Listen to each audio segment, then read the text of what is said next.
ಕಲ್ಪಿತವಾಗಿರುವುದನ್ನು ಆ ಅರ್ಥವನ್ನು ನೋಡ್ಲಿಕ್ಕೆ ಸಾಧ್ಯವೇ ಇಲ್ಲ. ಉದಾಹರಣೆಗೆ ಹೇಳ್ತೇನೆ, ಸೌಭಾಗ್ರಾಣಿ ಪುರಸ್ಯಾಸ್ಯ ಸ್ಪೃಶಂತಿ ವಿಧುಮಂಡಲ. ಈ ನಗರದ ಪ್ರಾಸಾದ ಶಿಖರಗಳು ಚಂದ್ರಮಂಡಲವನ್ನು ಸ್ಪರ್ಶಿಸುತ್ತಿವೆ. ಇದು ಸಂಭವಿಸತಕ್ಕದ್ದೇ. ಚಂದ್ರಮಂಡಲವನ್ನು ಸ್ಪರ್ಶಿಸುವುದು, ಇದು ಚಂದ್ರಲೋಕಕ್ಕೆ ಹೋಗ್ಲಿಕ್ಕೆ ಇಷ್ಟೆಲ್ಲ ಯಾಕೆ ಪ್ರಯತ್ನ ಮಾಡಬೇಕು? ಇದು ಅಸಂಭವ, ಕಲ್ಪಿತವಾದ ಅರ್ಥ. ಪ್ರತಿಭೆ ಇದೆ, ಕಲ್ಪಿಸಿದ್ದಾರೆ ಅಷ್ಟೇ.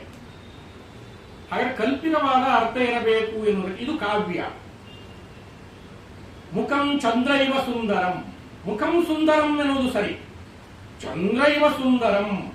ಚಂದ್ರನಲ್ಲಿ ಸೌಂದರ್ಯದ ಆಧಿಕ್ಯ ಇರ್ತದೆ. ಅಧಿಕ ಗುಣಂ ಉಪಮಾನಂ.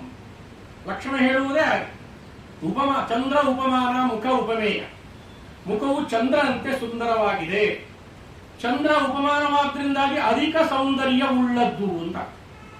ಮುಖ ಉಪಮೇಯ, ಕಡಿಮೆ ಸೌಂದರ್ಯ ಉಳ್ಳದ್ದು. ನ್ಯೂನ ಗುಣಂ ಉಪಮೇಯಂ.